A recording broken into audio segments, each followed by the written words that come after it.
Last month, we took Artisan HQ completely off-grid, using this huge 120 kilowatt-hour battery system paired with 33 kilowatt peak of solar panels, and the results were shocking.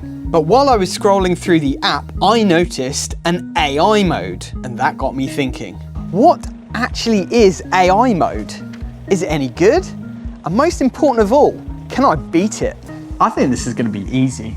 Oh, and by the way, this video is not sponsored by 𝐶𝐬 Energy. So it's been 2 weeks now that we've been allowing AI to fully manage the solar and battery system here at Artisan HQ. And it's been doing some weird things that kind of surprised me. So I've just noticed something really weird going on in the app. Our batteries are at 65%, but we're pulling power from the grid, which to me doesn't make sense, because why would you buy power from the grid when you could be using your own battery power that's been filled with free solar energy? I'm starting to not trust this AI thing. Now, the other thing that puzzles me is that I spontaneously charge my EV up. There's no real predictability to it. It's just whenever I need to top it up. So how on earth is the AI mode going to factor that in? It can't read my mind. It doesn't know when I'm going to charge the car. So according to AI mode, it tells us that we can expect about a 21% revenue increase by using AI mode versus self-consumption mode.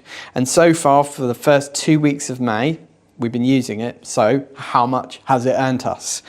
Well, actually, it's quite impressive. Some days we've earned nearly £30 from the system. So for example, the 8th of May, £29.68. So far, we've averaged about £19 a day of revenue from the system. Now, to put that into context, if you wanted to earn £19 a day in interest from a savings account at, say, 4%, you would need about £200,000 sitting in the bank to earn that kind of amount in interest. So it's pretty good returns that we're seeing from this system. But the question is, well, how is it managing the energy? What is the AI actually looking at? What data points is it thinking about when it decides what to do with the system? First of all, it looks at our usage patterns. So it sees how we tend to use energy. For example, here, we usually get in at between 7 and 8 AM. So then the energy use will start to ramp up. There's probably less use overnight as things are just ticking over. So for example, yesterday here you can see a massive spike of discharge to the grid at about 6 PM. We exported 59 kilowatts, so basically nearly the full inverter capacity. We basically blasted a load of power out to the grid between that time because we get paid for it. So that has earned us, that one little burst of energy, it earned us £3.22 just exporting that power to the grid at that point in time. Tariffs and even weather forecasts to automatically decide the cheapest and most efficient way to run your home. There you go, AI to explain AI. I was just trying to work out how this AI thing actually works, and it started to dawn on me that this challenge is not going to be as easy as it sounds, because the AI, it can forecast the weather, it can forecast how much solar we're going to generate, it can forecast based on historical data how much energy we're going to use overnight and throughout the day. So I can see, for example, that it reckons that today by 3 PM the batteries are going to be 100% full, about 3:30 PM. Then what it's going to do is about 5:30 PM it's going to dump about 20% of our battery capacity to the grid to get paid for it. And it reckons that by 8 AM tomorrow, the batteries will be at 46.2%. It also knows the energy markets and see the dynamic pricing. And realistically, I can't do any of that. All I can do is jump in and out and go, oh, I think it's a good time to charge the batteries, or I think it's a good time to discharge the batteries, or whatever it might be. However, I've got an advantage that AI doesn't have, because I'm a human, I own this system, and I can take more risk. So you see, I think the AI is being a little bit conservative. Like, it's not dumping the entire batteries out to the grid between 4 and 7 PM because it probably wants to conserve some energy in the batteries, but I can do that. So at 4 PM today, I'm going to dump all of our battery energy to the grid and see how much we can earn. Right, so it's 3:59 and in 1 minute we're going to have a very high export rate of 17 pence per kilowatt hour. So what I'm going to do is take control of the system, manually force it to discharge at full pelt to the grid and see how much we can earn. So I need to go in here, instant manual control, action, discharging, period, 120 minutes, that's 2 hours, power, 60 kilowatt. So 60 kilowatt is the rating of the inverter, so that's the maximum that we can discharge. And here we go. Oh, I can hear it going into manual discharge mode.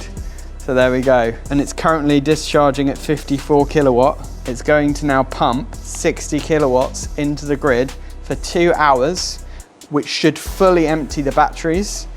And that means we'll have exported 120 kilowatt hours to the grid. And you can really hear this thing starting to make some noise now. It takes quite a lot of effort to discharge all of that power. There we go, look. So we're exporting 60 kilowatts to the grid. 54 kilowatts of that is coming from the batteries. 10 is coming from the solar still at the moment. And the site is using 3 kilowatts. Let's see how much we can earn, because right now we've just entered the 17p per kilowatt hour window. So the challenge for me now, so it's doing the countdown. We've earned £9.68 so far today. That's the revenue spike from me charging my car for a little bit. So obviously we used a lot of energy that normally would have consumed from the grid. I told you guys that our best earning day so far with AI mode was £29, I think it was. So the challenge is, can we beat that today with manual control? This is a calculation of what it should do. 120 kilowatt hours of export at 0.17. We should earn 20 quid, £20 and 40 pence from the export. We've already earned £9.67 today. In theory, we should just about beat our best day ever. But if we empty the batteries completely, then we're going to be pulling from the grid, and that might shoot us in the foot. Let's see. Right. So, while we're exporting 60 kilowatts to the grid, I'm just curious as to how many amps is actually going through our main service head, because that is a heck of a lot of power. So I've got this clamp meter from our power and monitoring device. This Hilti stuff is so nice, by the way. And we're going to see how much amps we're actually pulling right now. I reckon it's going to be about 80 to 90 amps, because 60 kilowatt, so that's 20 kilowatts per phase roughly. So 100 amps is about 70 kilowatts. Should be around the 90 amps mark. This is why I love having the stores now. At least we've got batteries rather than being like, oh, I have to go to the wholesalers and get some batteries. These are our main tails. So if we have a look at the neutral first, there's only 5 amps on the neutral because everything's balanced, which is quite cool. So if we look at one phase here, there we go, 80 amps. Let's have a go at this one. 83 amps on the other phase, 82 amps. So yeah, 80 amps per phase, absolutely blistering power through and out to the grid. So it's been 13 minutes, we've been exporting 60 kilowatts to the grid. The batteries are down to 88% already, so I'll update you at 6. Right guys, well it's 6 o'clock and I've checked in on the app and something has happened that I did not expect. So basically the battery storage reserve level is set at 20% and I'd completely forgotten. So the batteries have drained right the way down to 20% even before 6 p.m. and then basically just stopped discharging. So now all the system's doing is exporting whatever the solar is generating, which is about 4 or 5 kilowatts at this time of day. But you can see still we've made a serious amount of money out of this short 2-hour window. So it has worked to a certain extent.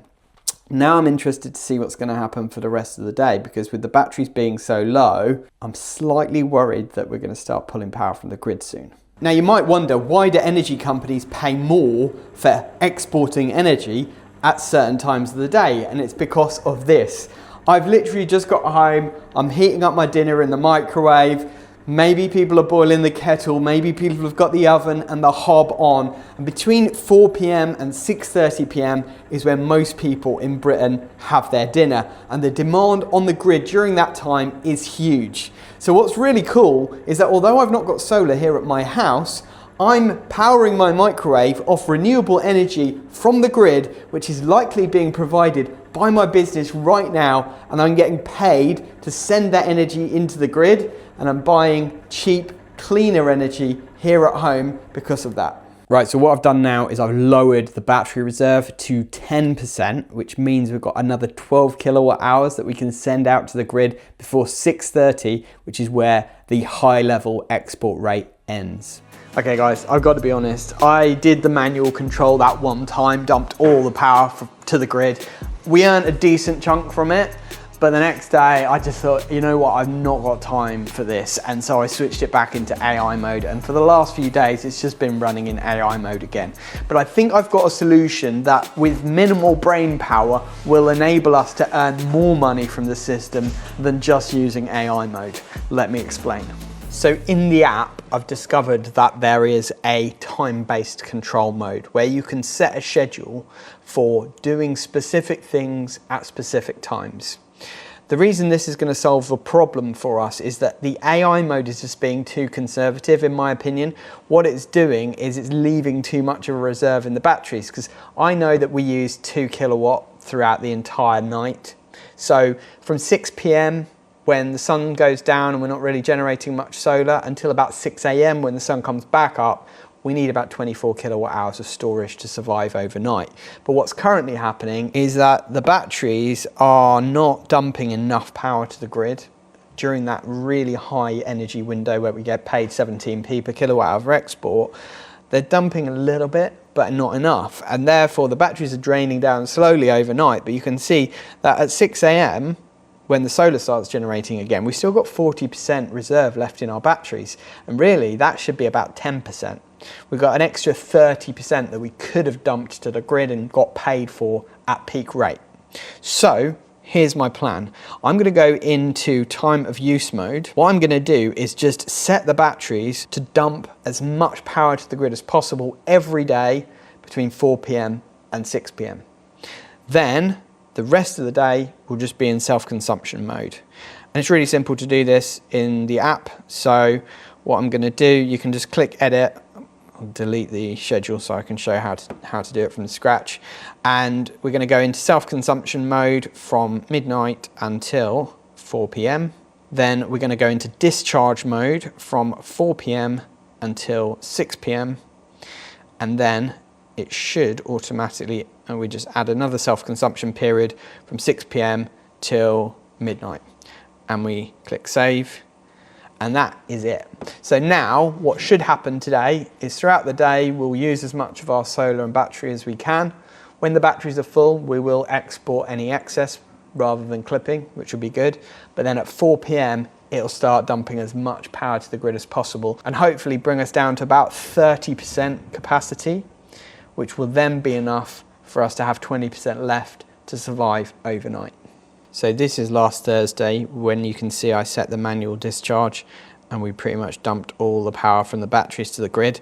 Now I did find that I'd set a 20% margin, and so I actually changed that to 10% and dumped a little bit more to the grid as well. So we got the batteries down to 10%.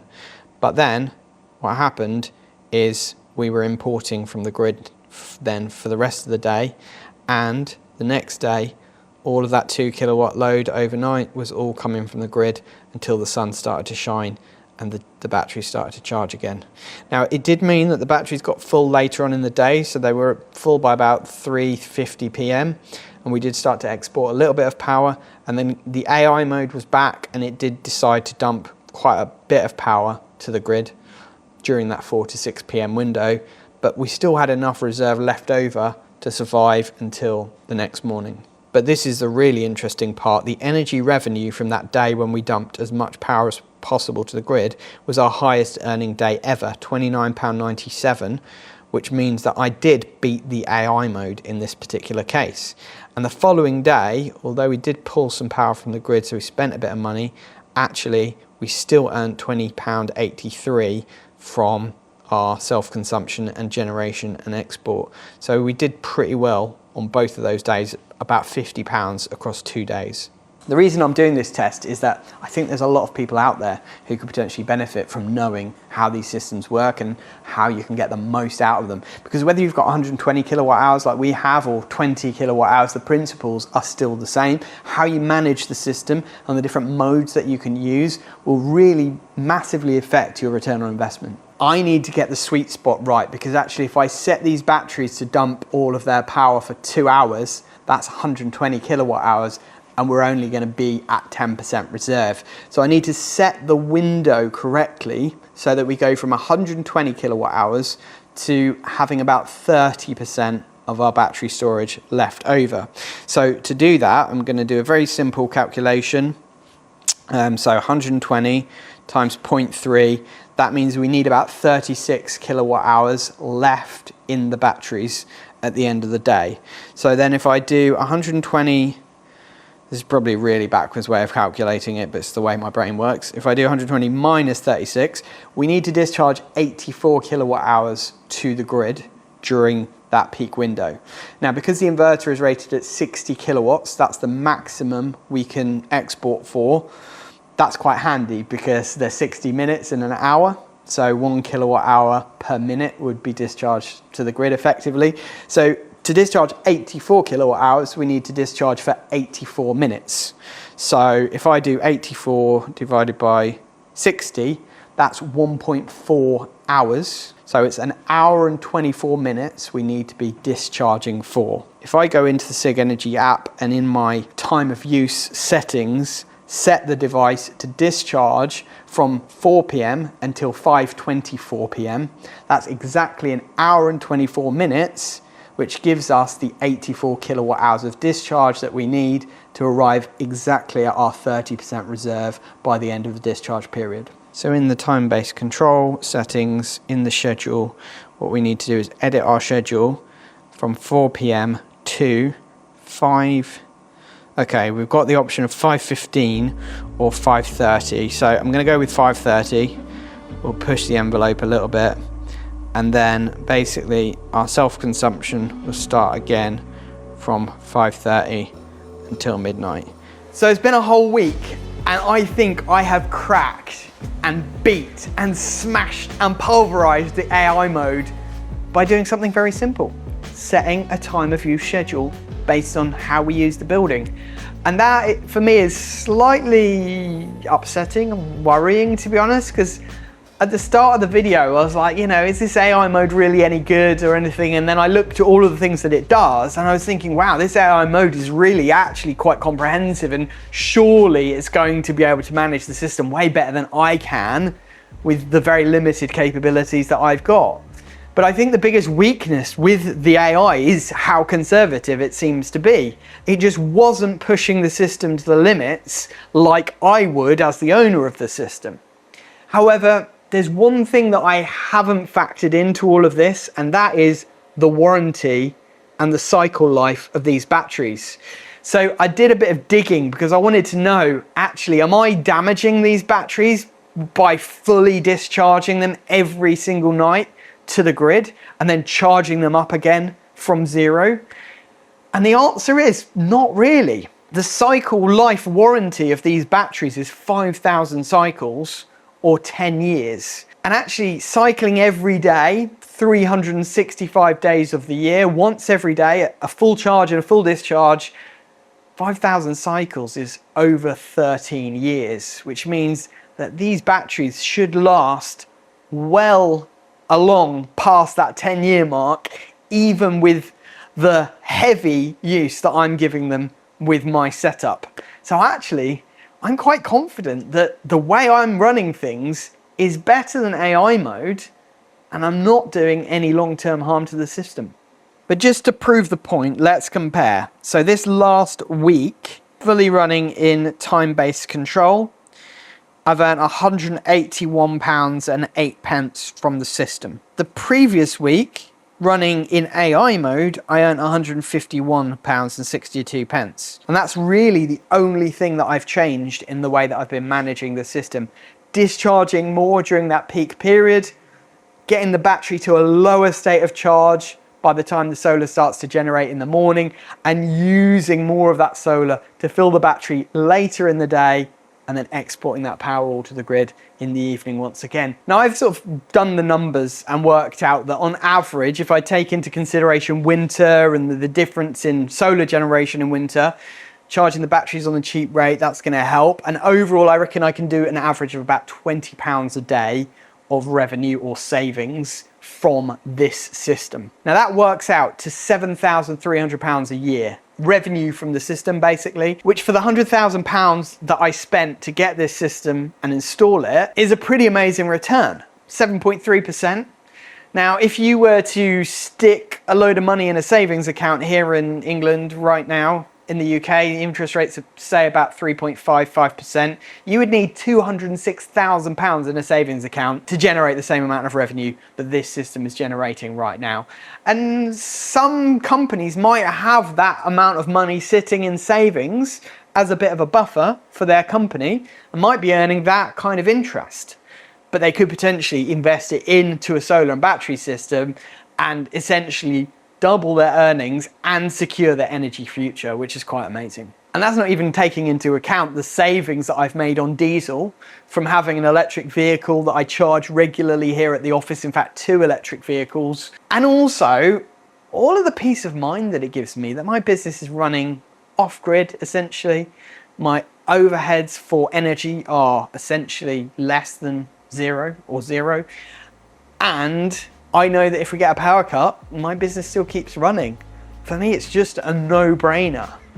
And with the amount of control and things that you can do and the software, although we've seen the AI mode has its flaws, there's so many possibilities by having a system like this, and the control that it gives you over your energy, for me, is the thing that has the biggest impact. So if you've got a business and you'd like to invest in a system like this, you know what to do. There'll be a link below where you can find out more and get a quote from us.